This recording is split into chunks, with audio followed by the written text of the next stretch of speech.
정크 도서관입니다. 오늘은 1997년부터 연재되고 드디어 대망의 마지막 장이 시작되는 원피스의 떡밥에 대해서 이야기해볼까 합니다. 원피스는 현재까지 총 4억 1천만 부가 팔렸으며 인기 순위 1위를 놓치지 않고 있는 작품이죠. 하지만 25년간 연재가 독이 되었는지 최근 에피소드들이 너무 늘어져서 독자들이 이탈하고 작가는 오다가 아닌 6다, 10다 등으로 불리면서 놀림을 당하고 있죠. 저도 팬으로서 요 몇 년 사이에 좀 많이 실망했지만 원피스의 정체가 궁금하여 꼭 참아내고 있습니다. 원피스를 조금이라도 보셨다면 아시겠지만 그동안 원피스는 무수한 떡밥을 뿌렸는데요. 이제 마지막 장이 시작된 만큼 그동안 회수된 떡밥을 정리해볼까 합니다. 골드로저와 사왕의 현상금. 처음에 해적왕과 사왕이 등장하면서 넘사벽의 이미지를 보여줬지만 정확한 현상금은 나오지 않아 독자들을 궁금증에 빠뜨렸습니다. 하지만 중요한 에피소드마다 현상금이 조금씩 공개되고 최근 에피소드에서 나머지 사왕의 금액이 깜짝 공개되면서 그동안 궁금했던 부분을 해소시켜 주었죠. 골드로저, 흰수염, 카이도, 빅맘, 샹크스, 마샬 디티치, 쥬라큘 미호크, 사보, 포트거스티 에이스. 미호크는 예상대로 높았는데 에이스가 생각보다 낮아서 많이 놀라웠습니다. 꽤 높을 거라고 생각했는데 말이죠. 그리고 아직 현상금이 공개되지 않은 명왕 레일리가 있는데 과연 얼마나 될까요? 포네그리프는 누가 만들고 해적왕은 어떻게 하늘섬에 글을 새겼는가? 이 해답이 최근까지 욕먹었던 와노쿠니 에피소드에서 나왔죠. 포네그리프를 만든 사람은 와노쿠니의 코즈키 가문이고 코즈키 가문의 오뎅이 해적왕과 같이 하늘섬에 갔다가 포네그리프 옆에 글을 새겼죠.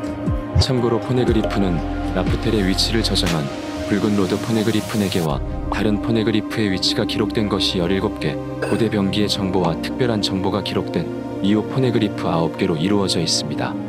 그리고 로빈이 그토록 찾기를 원하는 것이 이 리오 포네그리프입니다.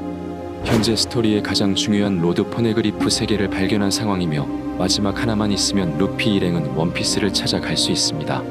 아직 마지막 로드 포네그리프의 위치는 나오지 않았지만 루피가 각성하고 나서 갑자기 샹크스가 부선장에게 원피스를 가지러 갈까 하고 이야기하는 것으로 봐서는 마지막 로드 포네그리프의 위치를 알고 있거나 가지고 있는 것으로 보입니다. 고대 병기의 정체. 알라바스타 에피소드에 처음 등장했던 3대 고대 병기 포세이톤, 플루톤, 우라노스의 정체가 밝혀졌습니다. 우선 어인섬 에피소드에 등장했던 공주 시라오시가 해왕류의 여왕이자 포세이톤입니다. 사물이 아니라 사람이며 과거의 조이보이 시대에는 태어나지 않은 관계로 조이보이가 약속했던 어인섬 해방은 이루어지지 않았죠. 이 때문에 사과문을 포네그리프에 남기기도 했고요. 플루톤은 섬을 날릴 수 있는 무기이고 실제 위치는 와노쿠니에 있었습니다. 코즈키 스키야키는 조이보이가 돌아왔을 때 사용하기 위해서 남겨놨다고 하죠. 아직 우라노스에 대한 정보는 나오지 않았는데 포세이톤은 바다, 플루톤은 땅이기에 우라노스는 하늘과 관계될 것으로 예상하고 있습니다. 이를 뒷받침하는 증거가 에넬이 발견한 달의 벽화인데 이 세계의 상징적인 그림이 고대 병기로 예상되고 있죠. 또한 드레스로자 에피소드에서 칠무회였던 돈키호테가 이야기한 마리조아의 보물이 이 우라노스가 아닌가 예상하기도 합니다. 그리고 결정적으로 최근 1060화에서 세계정부의 왕이님이 어떤 힘을 써서 섬을 지워버리는 장면이 나오는데 하늘에서 내려오는 것으로 봐서는 아마도 우라노스가 마리조아에 있는 것이 맞는 것 같습니다.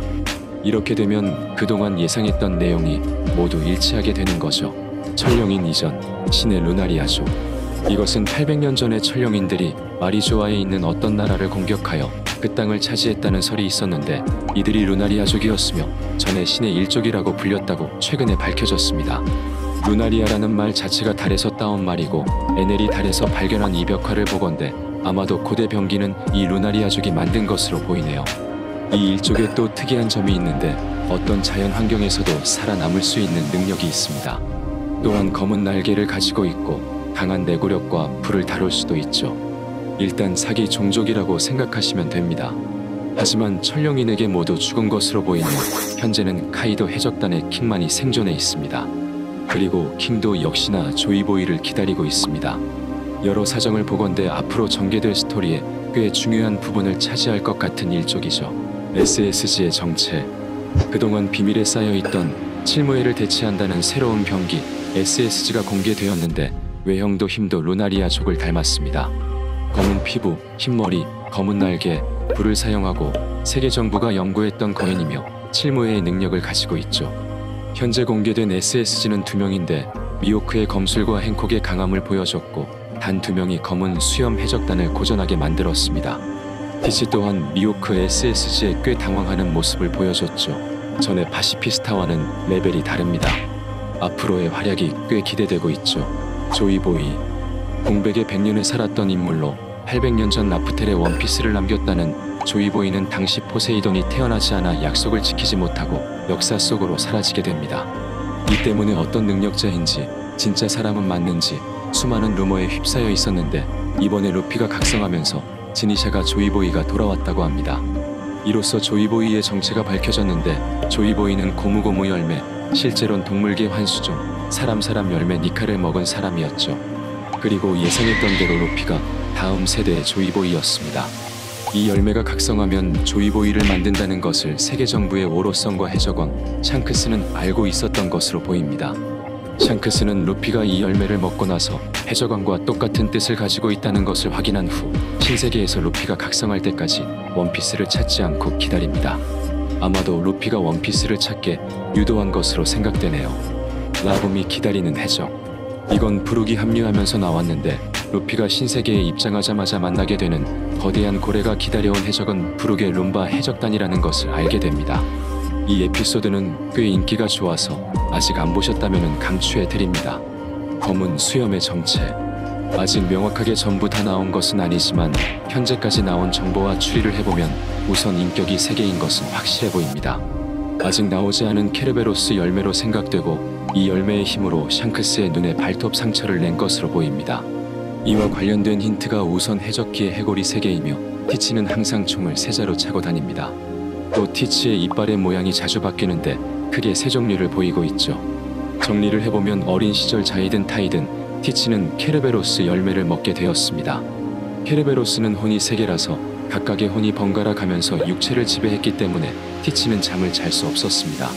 그리고 2개의 열매를 더 먹을 수 있었기에 가장 가능성이 높은 흰 수염 배에 타서 강함도 숨기고 어둠 열매를 노렸습니다. 왜 어둠 열매냐? 자신이 필요한 능력을 모으기 위함으로 보이는데 아마도 티치도 우라노스를 노린 게 아닌가 싶습니다. 왜냐하면 사왕이 되어서도 자신들의 측근에게 전해준 능력이 은신하는 능력, 변신하는 능력, 모리아의 능력인 사람을 조종하는 능력이죠. 이 모두 어딘가를 침입하기 매우 좋은 능력들이거든요. 허나 이런 티치의 목적이 그동안 명확하지 않았는데 갑자기 록스 디지백의 이야기가 등장하면서 많은 독자분들이 록스와 티치의 연관성을 의심했고 결국 검은 수염의 배 이름이 사벨 오브 지백으로 밝혀지고 둘 다 벌집섬을 아지트로 사용하면서 티치의 행동이 이해가 되기 시작했습니다. 오늘은 그동안 풀렸던 원피스 떡밥에 대해서 알아봤습니다. 다음은 아직까지 풀리지 않은 떡밥을 정리해 보겠습니다. 시청해 주셔서 감사합니다.